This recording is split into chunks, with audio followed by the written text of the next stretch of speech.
Hi, I'm Christopher Ray, and welcome to the third of 3 video lectures about Eileen Chang's 1955 novella, The Rice Sprout Song. I also made a brief video lecture about Eileen Chang's life and works, which I highly recommend you check out. We've talked about politics. We've talked about the ghostly elements in this novel. In this video lecture, I want to focus on the ending of the novel. We have a fiery inferno, but then we have a couple of watery deaths. And so what is going on with the basic elements within The Rice Sprout Song? This work begins with the faint odor of outhouses on the outskirts of a town, and it ends with an inferno, 2 watery deaths, and then the forced festivity of a rice sprout song. Red is the color of fire and the color of the revolution, and fire has a lot of use to propel the revolution forward, to symbolize ideological fervor. But in this particular story, we have such disappointment after the revolution. Peasants are starving. They try to get food from themselves from the public granary, and when they fail, one of them in desperation burns it all down. But Eileen Chang, who is a screenwriter as well as a novelist, denies us this spectacle of a huge fiery inferno, which may be a lovely way, very climactic way, to end the story. So I want to talk about a move that she does in this work, which she does in other works as well, to move us from a moment of potential climax to anti-climax. Particularly this move to shift from the main action or the plot to a more personal reflection, to move from movement and excitement towards something that is a lot more subdued. One of the exciting fiery scenes that we do get in this novel has to do with people swearing allegiance to the Communist Party with boiling like cauldrons of fire on either side of them at night. And so there's this nocturnal ambiance. Everything looks very exciting, but it's almost like people are joining a cult. Comrade Wang is delighted with his wife for thinking of this wonderful theatrical idea for this particular ceremony, but we discover that this was but the first of 2 female-instigated conflagrations in this novel. So in terms of climax, you could point to a couple of them in this novella. Both of them are clashes between the people and the party. The first is this mob attempt to raid the granary, which fails and results in persecutions and tortures. The second is the individual action, the burning of a granary. It's a solitary act of destruction by Moonscent, who herself is consumed by the flames. Both of these climaxes occur shortly before the Lunar New Year, and remember that the individual involved is named Moonscent.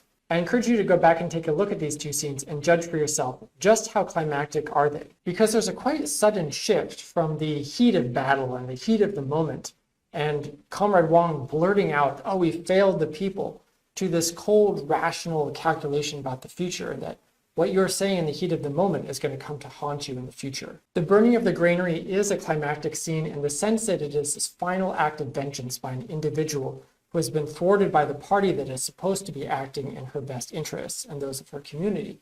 And so it's this act of defiance of just bringing everything down in flames, and is also defying an organization that has been so corrosive in terms of social and family politics. So this is an extreme act of desperation by a member of the peasantry that has been bled dry. When you're reading Eileen Chang's works, however, it can be dangerous to get too caught up in the plot and forget that often the way that she is viewing things is from a very cold, calculating, rational perspective, even down to the awareness that fire is very cinematic. It is very theatrical. It is crowd-pleasing.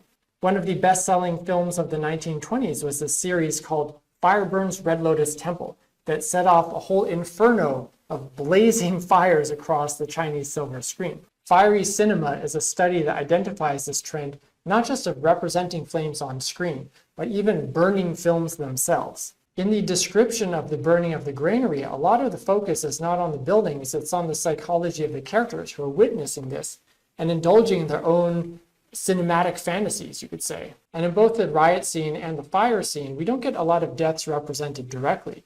We often hear about them afterwards, so there's this de-emphasization of spectacle. But the fire is not the end of the novel. Eileen Chang instead takes us into the headspace of several rather secondary characters, reflecting on and interpreting what happened. And so you have Big Aunt, who is very progressive for an old woman, but she still clings to what are essentially superstitious thoughts, and interprets Moonscent as the reincarnation of an Arhat or an Arhan from before. This is what she thinks to herself. But this is entirely different from what she says in public when there is a crowd around and everybody wants to blame the victim and say, oh, she must have been working with spies or with communist agents. She was working with the underground. In the final chapters, we're not really dealing with the peasantry in general.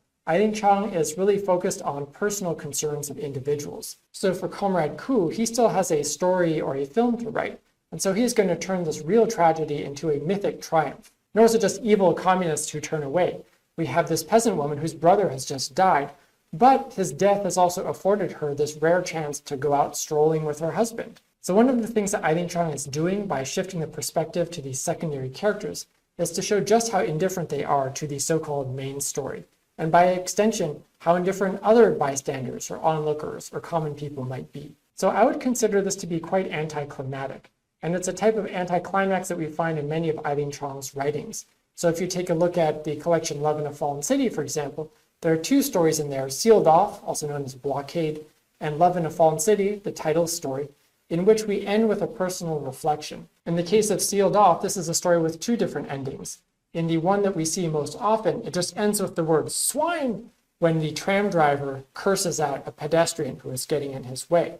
But when Eileen Chang originally wrote the story in 1943, there's a whole denouement in which the main male character goes back home and reflects on what has just happened on this tram. Love in a Fallen City also ends not with the marriage of the male and female protagonists, but with the woman who is now married, whose husband's attentions have now turned somewhere else, reflecting on the modicum of happiness that she has achieved. I don't know if you've seen Ang Lee's film Lust, Caution, but in the original novella, which Eileen Chang wrote, after the climactic events, after the love story has come to an end, we have this long description of the internal psychology of the man involved, and it is definitely a huge anticlimax. Eileen Chang does not end the story with Moon Sen's fiery death. She doesn't even end the story with Goldroot's corpse being dragged from the river.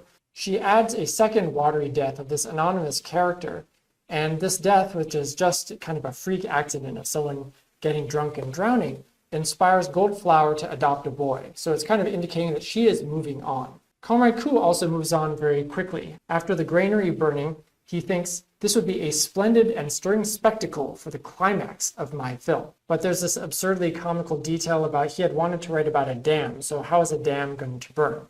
So he wants everything to be very nice and tidy and create this neat piece of work.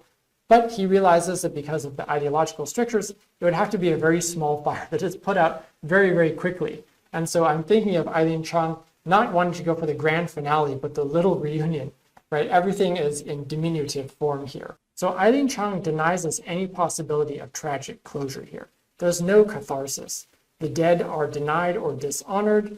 Moon Sen's corpse is eaten by dogs. We have this ghastly spectacle of these bouncing carcasses of the pigs transported along with the rice sprout song. All of the living, whether they are villagers or cadres, they do what they need to survive.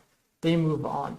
We end instead with the false cheer of the rice sprout song at New Year's. This isn't even a local custom. It's one that's transplanted from northern China, but it is there to erase the tragedy, to distract people from the horrible reality, to have them focus on spectacle. But Eileen Chang's cosmic perspective quenches the fires of our enthusiasm, because under the immense open sky, the sound was muffled and strangely faint.